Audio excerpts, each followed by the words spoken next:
Dick, the 3-year-old division, a big weekend. It was a huge weekend, especially here locally, as Maximus Mischief was making his first start. Now, Dick, it has been 2 months since he raced, so that is a little bit of a layoff. He's making his 3-year-old debut. He went down to Gulfstream Park, has had 3 workouts, but there were some issues with just about all 3 of them. Right, the first one he kind of was flipping his leads in the stretch, which we've seen him do before, but it was a little strange.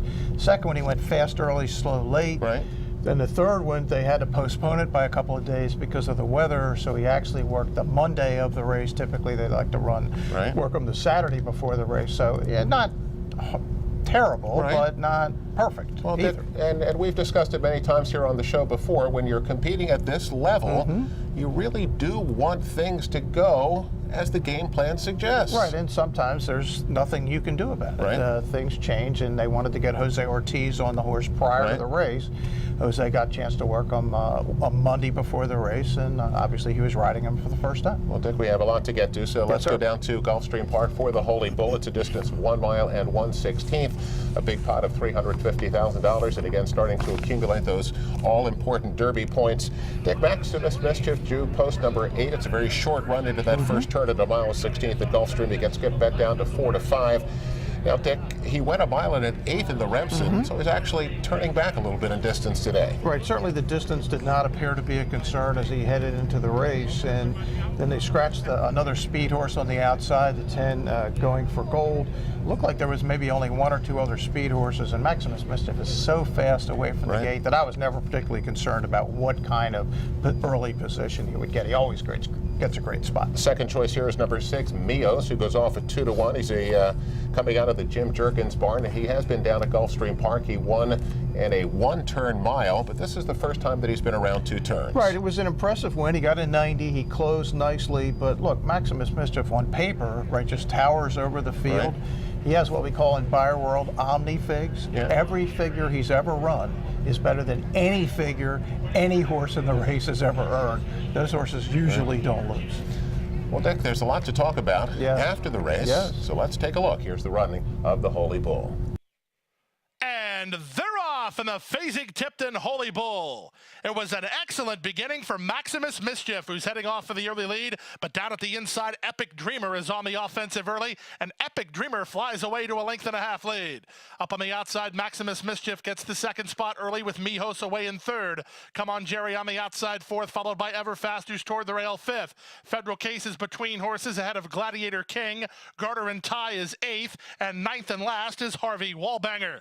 The opening quarter was 23 seconds flat as they roll into the backstretch.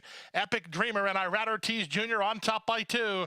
Brother Jose aboard Maximus Mischief races from 2nd. Everfast at the inside 3rd. 3 wide and Come On Jerry. Mijos is in a precarious spot under Johnny V, trying to secure some racing room while in tight. Federal Case is on his outside.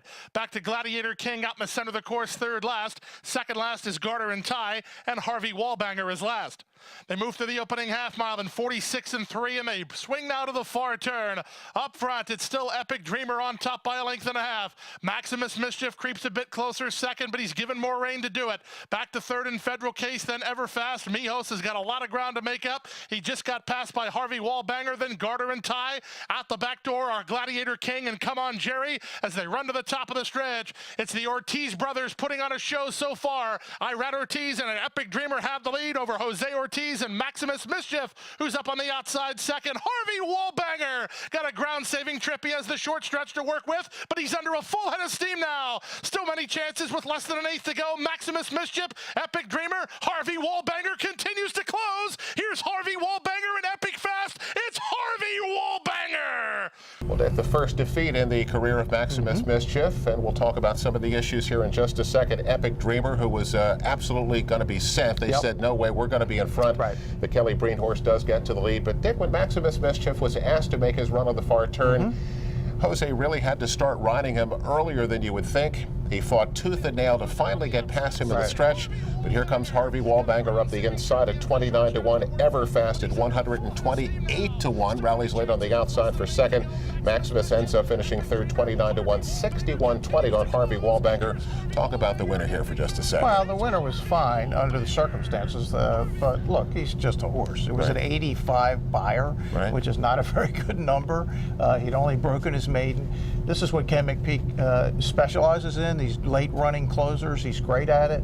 Horse got a great ride from Brian Hernandez and was a deserving winner under the circumstances, but the favorite, Maximus Mischief, did not run anything like what we saw him as a 2-year-old. Keith, I was even concerned maybe going into the far turn that he wasn't closing the gap pretty easily on the front runner like he'd done in his start in the Remsen. Admittedly, the pace was a little slower that day, but it just didn't feel right. And what we found out later was that Maximus had acted up in him before going into the paddock. He was sweating in the post parade, didn't want to go into the starting gate, all bad signs. And for whatever reason, that was not the horse we've come to expect on Saturday.